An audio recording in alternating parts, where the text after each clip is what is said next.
وہ کتنی تیزی کے ساتھ بدل رہے ہیں. اور ابھی جو وائی نیٹ ہے اس کی جانب سے بھی بتایا گیا کہ 5 IDF soldiers killed in northern Gaza,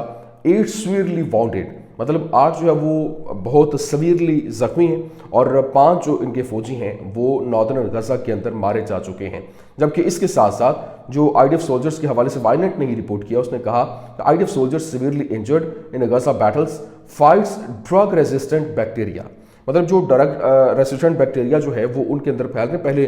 کسی کی ٹانگ کاٹی گئی ہے, اس طرح سے کر کے جو بیکٹیریا پھیلنے کے بعد اب وہ بہت زیادہ سویرلی یہ خطرے کی علامت بنتے ہوئے دکھائی دے رہے ہیں. لیکن ابھی جو اسرائیلی چینل 14 نے یہ کہا کہ مذاکرات سے واقف ذرائع سے انہوں نے کنفرم کیا, انہوں نے کہا یہ ہتھیار ڈالنے کا معاہدہ ہے, ہم نے ٹرمپ اور میڈیا کے دباؤ کی وجہ سے ہتھیار ڈال دیے ہیں.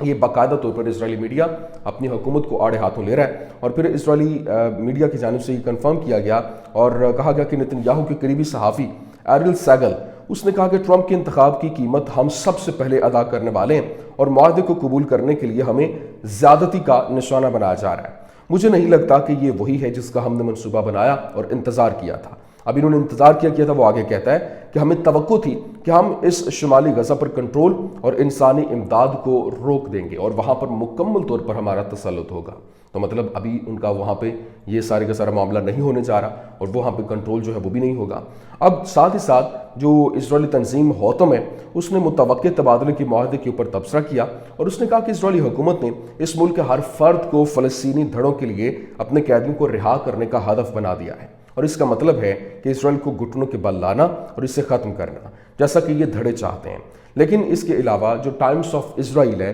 اس نے رپورٹ کیا, اس نے کہا کہ نتن یاہو ٹرمپ کے ایلچی کے درمیان کشیدہ معاملات کے بعد یرغمالی جنگ بندی مذاکرات آگے بڑھے اور امریکہ کے نو منتخب صدر ڈونلڈ ٹرمپ کے مشرق وسطیٰ کے ایلچی سٹیو وٹکاف نے ہفتے کے روز وزیر اعظم بنجامن نتن یاہو کے ساتھ ایک کشیدہ ملاقات کی, جس کے دوران سابق نے اسرائیلی وزیر اعظم پر سخت جو ہے وہ ایک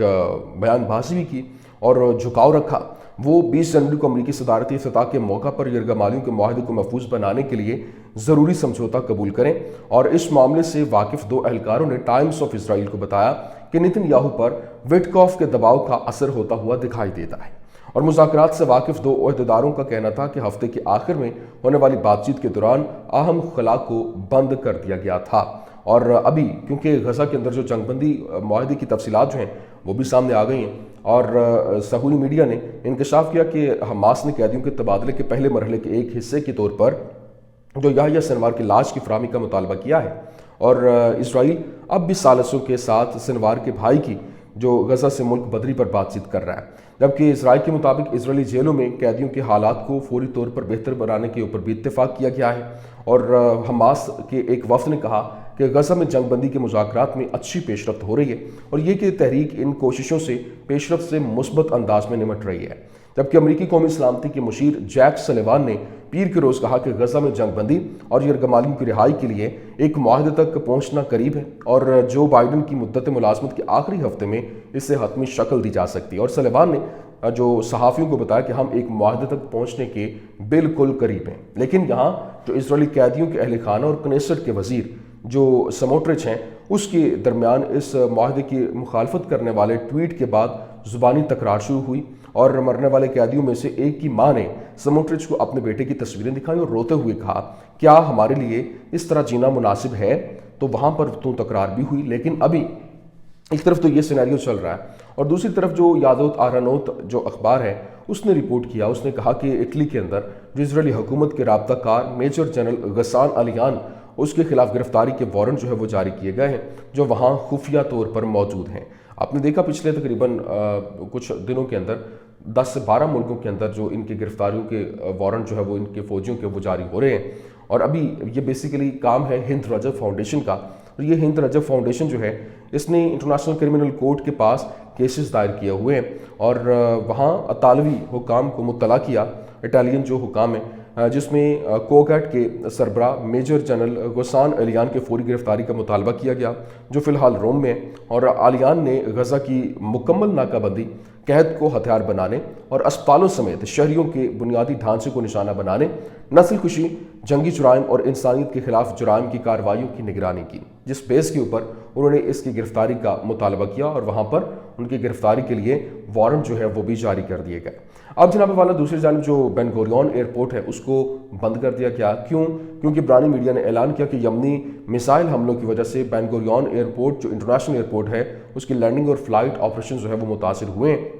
اور اسرائیل میڈیا نے رپورٹ کیا، بتایا کہ اب ballistic missile was launch from Yemen towards Israel, جو اسرائیل کی طرف بیلسٹک میزائل جو ہے وہ لانچ کیے گئے ہیں اور یہ حملے جو ہیں وہ ادھر سے یمن کی جانب سے جاری ہیں۔ نشانہ بنایا جا رہا ہے کہ کس طریقے سے وہ باقاعدہ طور پر بدلے کے لیے اور غزہ جنگ بندی جب تک نہیں ہو جاتی تب تک وہ اپنے حملوں کا سلسلہ اسی طرح سے جاری رکھیں گے۔ لیکن یہاں پر جو الجزیرہ ہے، مڈل ایسٹ آئی ہے اور دیگر جو قطری فنڈڈ آؤٹ لیٹس ہیں، کبھی قطر میں امریکی اڈوں، بدعنوانی اور امریکہ اور اسرائیل کے ساتھ ملک کے تعلقات کے بارے میں کچھ کیوں نہیں کہتے ہیں؟ اور وہ تمام عرب ممالک کے ساتھ ایسا کرنے میں آسانی محسوس کرتے ہیں، لیکن قطر کبھی بھی نہیں۔ کیوں؟ آخر اس کی وجہ کیا ہے؟ یہ ایک بہت اہم ترین کوشچن ہے کہ آخر ایسی کیا ریزن ہے؟ لیکن یہاں پر جو اینتھنی بلنکن ہے اس نے ایک ایسی کھوکھلی تقریر کے ساتھ الوداع کیا ہے، ابھی کیونکہ وہ الوداعی تقریر تھی اس کی جو کسی کو بے وقوف نہیں بنا سکتا، اور اس کی میراث غزہ کی امداد، مظالم کی مالی اعانت اور نسل کشی کو چالو رکھنے کے بارے میں جھوٹ پر مبنی ہے۔ یہ سب کچھ سفارتکاری کی بیمار آڑ میں ہے اور اس نے کچھ بھی حل نہیں کیا، غزہ میں قتل عام کا کوئی حل نہیں لایا اور پھر ہر نام نہاد ثالثی کو اپنے پہنچنے سے بھی بدتر حالت کے اندر چھوڑ دیا، اور اب وہ خود کو ایک تبدیلی لانے والی شخصیت کے طور پر یوں کہہ لیں کہ پورٹرے کرنے کی کوشش کر رہا ہے۔ جب اس نے جو کچھ کیا وہ فلسطینیوں کے دکھوں کو مزید گہرا کر رہا تھا، اب جو بلنکن ہے وہ یوں کہہ لیں کہ تاریخ کا حصہ بن گیا اور اس کو تاریخ کبھی بھی نہیں بھولے گی کہ جس طرح سے اس نے اپنا ایک گندہ کردار تاریخ کے اندر ادا کیا ہے۔ لیکن یہاں پر جو ایک اہم ترین خبر ہے وہ یہ ہے کہ جوہری تباہی کے خطرے پر بات کرتے وقت خواہ وہ مشرق وسطیٰ میں ہو یا پھر روس کے ساتھ، ہمیں ہمیشہ مستقبل کی حقیقت کے طور پر جوہری تباہی کے امکانات کا اندازہ لگانا چاہیے، تاہم اس طرح کے ہتھیاروں کے استعمال کا اصل نقطہ جو ہے وہ دونوں فریقین کو نہ صرف عمل کرنے بلکہ باہمی فنا کو قبول کرنے کی ضرورت ہے۔ اگرچہ ہم اکثر اپنی زندگی میں جوہری صلاحیتوں کے تعینات ہونے کے وہ معاملات ہیں اس کے امکانات کے بارے میں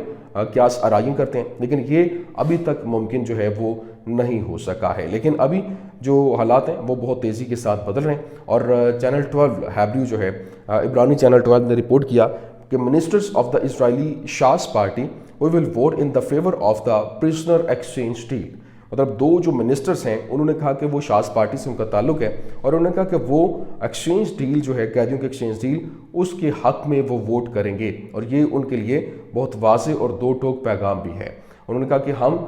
امن چاہتے ہیں، اور چلو شکر ہے کوئی ایک تو بیچ میں اس طرح سے نکلا کیونکہ عوام کا پریشر جو ہے وہ بھی بہت تیزی کے ساتھ بڑھتا ہوا دکھائی دے رہا ہے۔ یہ کچھ اہم ترین اپڈیٹس تھیں، میں نے کہا میں آپ کے سامنے رکھ دوں۔ امید کرتے ہیں ویڈیو آپ کو پسند آئی ہوگی، پسند آنے کی صورت میں لائک کیجیے، شیئر کیجیے اور ہمارے چینل کو سبسکرائب کرنا مت بھولیے گا۔ شکریہ۔